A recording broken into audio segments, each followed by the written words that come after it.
There is a particular kind of political disaster that begins not in a cabinet room, not in a treaty negotiation, not in a crisis summit, but in a gymnasium, or in this case, a secondary school in a small town in the Sauerland.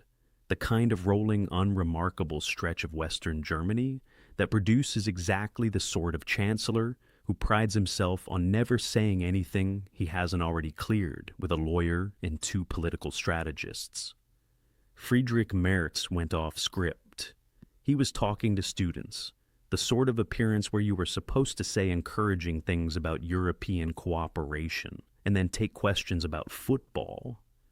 And instead, he told them, essentially, that the United States was being humiliated by Iran, that it had no coherent exit strategy, and that the whole situation reminded him of Afghanistan and Iraq. 3 days later, the Pentagon announced it was pulling 5,000 troops out of Germany. Now, the German press spent the next week debating whether Merz had done something foolish. The American press spent it debating what signal Trump was sending. Neither conversation was especially wrong, but neither one was the interesting conversation. And that conversation, the one that actually tells you where this alliance is going, is what I want to have today. The official version of events is fairly tidy. Merz made an ill-judged remark about the Iran war. Trump, who had already been frustrated with Germany's reluctance to support American operations in the Middle East, used it as the trigger for a decision that Pentagon planners had already been preparing. Sean Parnell, the Pentagon spokesman, issued a statement about a thorough review of force posture in Europe and conditions on the ground. Defense Secretary Pete Hegseth signed the order. The withdrawal, up to 5,000 troops to be completed over the next 6 to 12 months, was presented as a straightforward strategic repositioning. This is technically accurate. It is also almost entirely uninformative.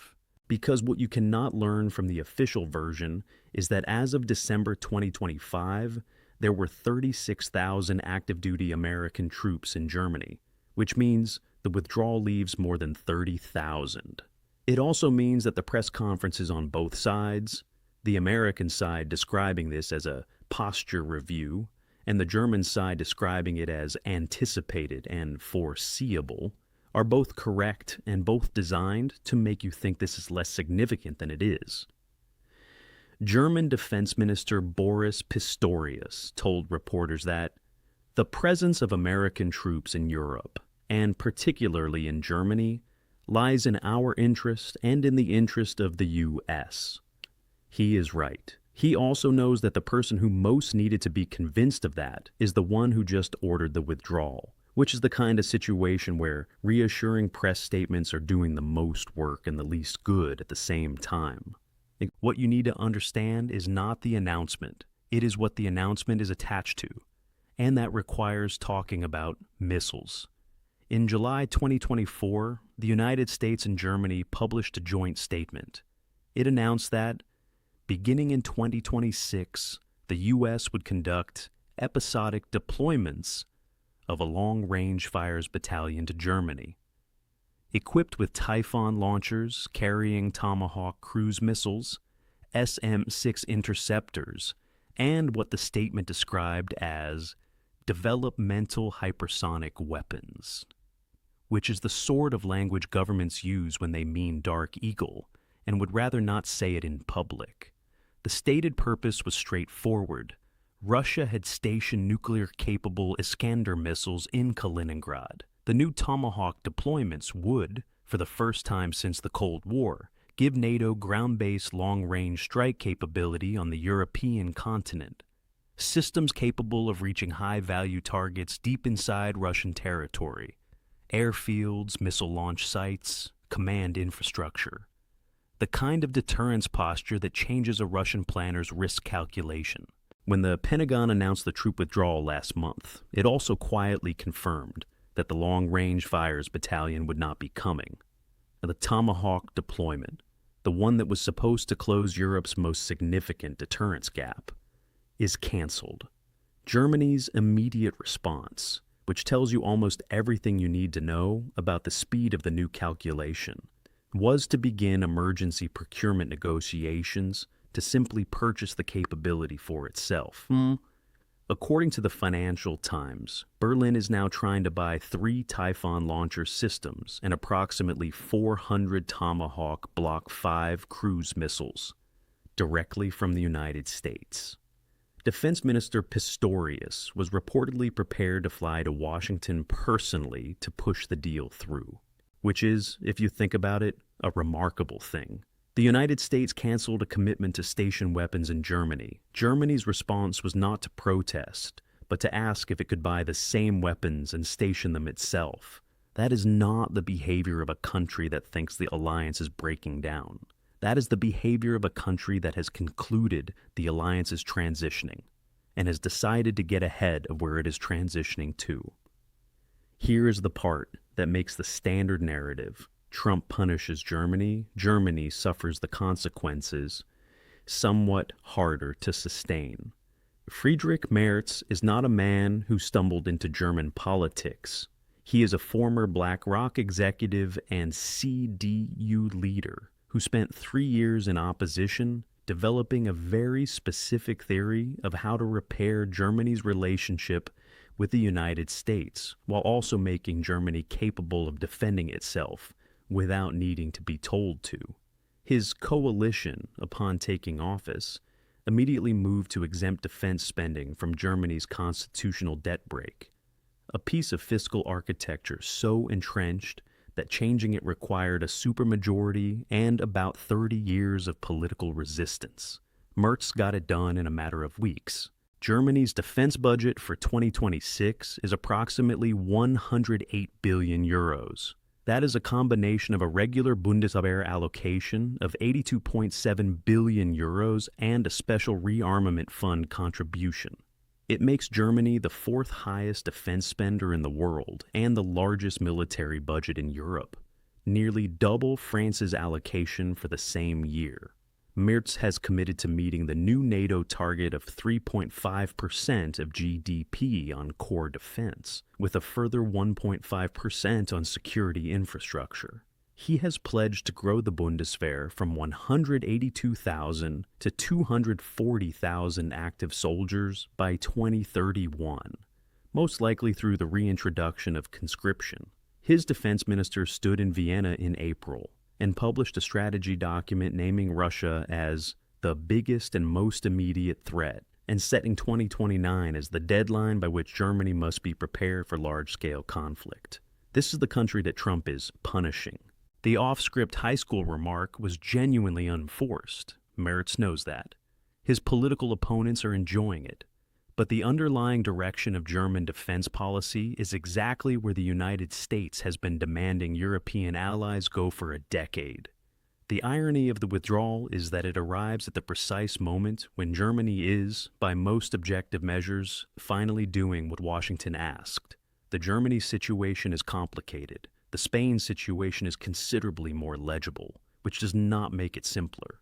In late February 2026, the United States and Israel launched military strikes against Iran, Operation Epic Fury, according to the operational name now in public circulation.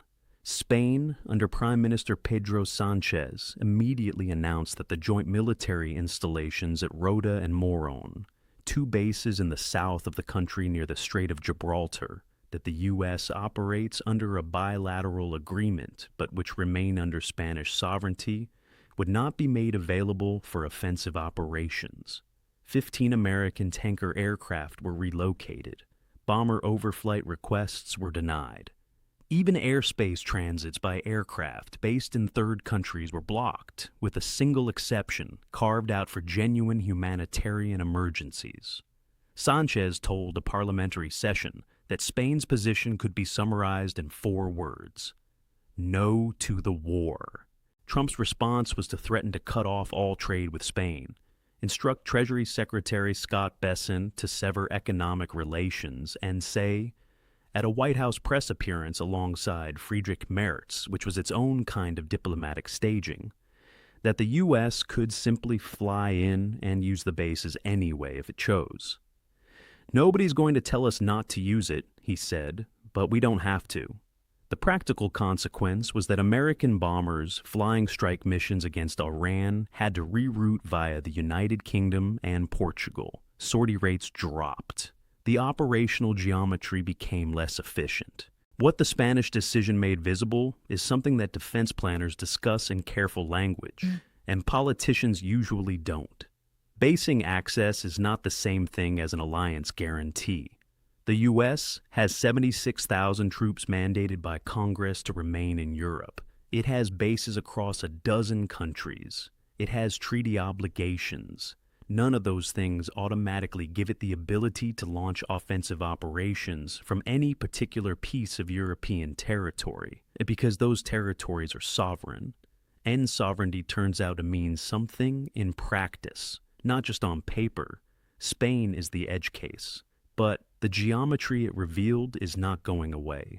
It would be easy, at this point, to frame what is happening as a story about transatlantic dysfunction, about an alliance in trouble, relationships fraying, the old order coming apart. That framing is available. It is also, at this particular moment, almost exactly backwards. The 2026 U.S. National Defense Strategy, the formal document, not the tweets, says something that has been true as a practical matter for several years, but has never before been stated quite so directly. The United States no longer conceives of European security as its primary strategic obligation. Washington wants to focus on the Indo-Pacific, on the Western Hemisphere, on challenges where, in the words of Undersecretary Elbridge Colby, only American power can play a decisive role. Europe is expected to handle Europe. For European governments, this lands differently depending on where you sit. Poland, which shares a border with both Russia and the Kaliningrad exclave, and which has been spending well above NATO targets for years, is receiving increased American force rotations. Romania is being reinforced. The countries on the eastern flank, the ones who never needed to be persuaded that the threat was real, are watching the alliance rebalance in their direction. For Germany and Spain and the countries further west, the calculation is different. The security guarantee is not being revoked. Congress has its mandated floor. Article 5 remains in the treaty. What is changing is the texture of it, the automatic nature of it, the cost to an ally of pushing back against Washington on an issue Washington considers important. The Kiel Institute published an analysis last month concluding that European strategic autonomy is technologically feasible, fiscally viable, and politically achievable within 5 to 10 years. Not as separation from the United States, but as the ability to act independently when necessary.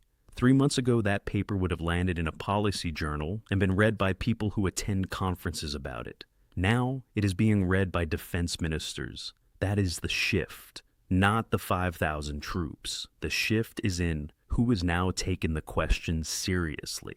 So here's where the honest accounting gets uncomfortable, because there are two things simultaneously true that the standard political commentary finds very difficult to hold at the same time. The first is that Europe has, for decades, underinvested in its own defense in a way that is now extremely difficult to defend.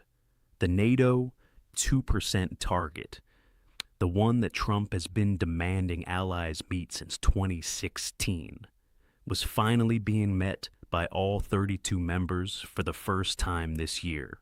All of them. For the first time. The target was set in 2006. The arithmetic of that is not flattering, and the people pointing it out are not wrong to point it out. The second is that the current moment of disruption is producing something that decades of gentle American pressure did not. European governments are genuinely, measurably, structurally rearming.